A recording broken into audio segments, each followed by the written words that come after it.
नमस्कार दोस्तों, तो स्वागत है हमारे फिर से YouTube चैनल में। तो दोस्तों, बहुत से लोग अभी तक नहीं जानते होंगे कि भगवान शिव जी को मृत्युंजय क्यों कहा जाता है। तो दोस्तों, आइए हम आपको इस वीडियो में बताते हैं। लेकिन उससे पहले मेरे चैनल को लाइक, सब्सक्राइब और कमेंट में हर हर महादेव जरूर लिखें, ताकि महादेव की कृपा हम पर सदा बनी रहे। तो दोस्तों, आइए वीडियो शुरू करते हैं और इसमें बताते हैं कि शिव जी को मृत्युंजय क्यों कहा जाता है। तो दोस्तों, आइए वीडियो शुरू करते हैं। प्रत्येक वर्ष आषाढ़ माह की पूर्णिमा तिथि के पश्चात श्रावण मास आरंभ हो जाता है। इस बार 25 जुलाई दिन रविवार से श्रावण मास की शुरुआत हो रही है। इस पूरे माह में भगवान शिव की पूजा, आराधना और मंत्र जाप का विशेष महत्व माना जाता है। सनातन धर्म में सभी देवों में भगवान शिव को सबसे उच्च स्थान प्राप्त है। इन्हें कालों का काल, महाकाल कहा जाता है। इनकी कृपा से काल भी मनुष्य का कुछ नहीं बिगाड़ सकता है।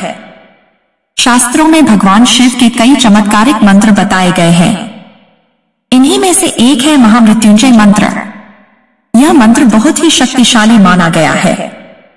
मान्यता अनुसार कहा जाता है कि यदि इस मंत्र का जाप यदि एक निश्चित संख्या में किया जाए तो बड़े से बड़ा असाध्य रोग भी टल जाता है। इस मंत्र के विषय में पौराणिक मान्यता है कि इसके जाप से मृत्यु का संकट भी टल जाता है। किसी की कुंडली में यदि मृत्यु का योग बने तो महामृत्युंजय मंत्र के जाप का उपाय बताया जाता है।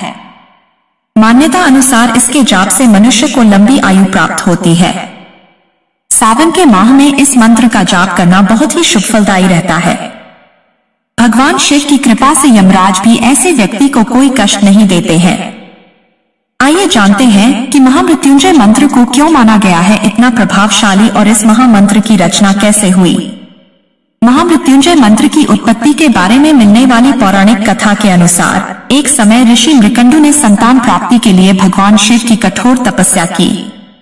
अपने भक्त की तपस्या से प्रसन्न होकर भगवान शिव ने ऋषि मृकंडु को इच्छानुसार वर संतान प्राप्त होने का वरदान दिया, परंतु भगवान शिव ने ऋषि मृकंडु को बताया कि यह पुत्र अल्पायु होगा।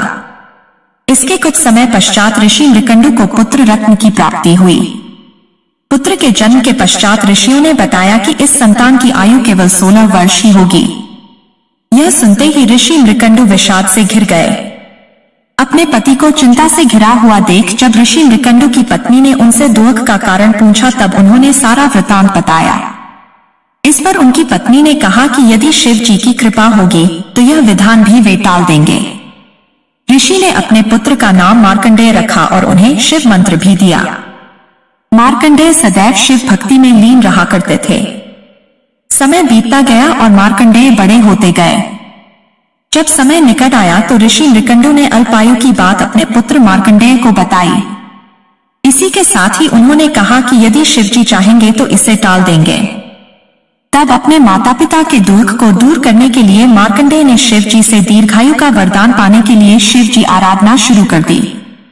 शिव जी की आराधना के लिए मार्कंडेय जी ने महामृत्युंजय मंत्र की रचना की और शिव मंदिर में बैठकर इसका अखंड जाप करने लगे।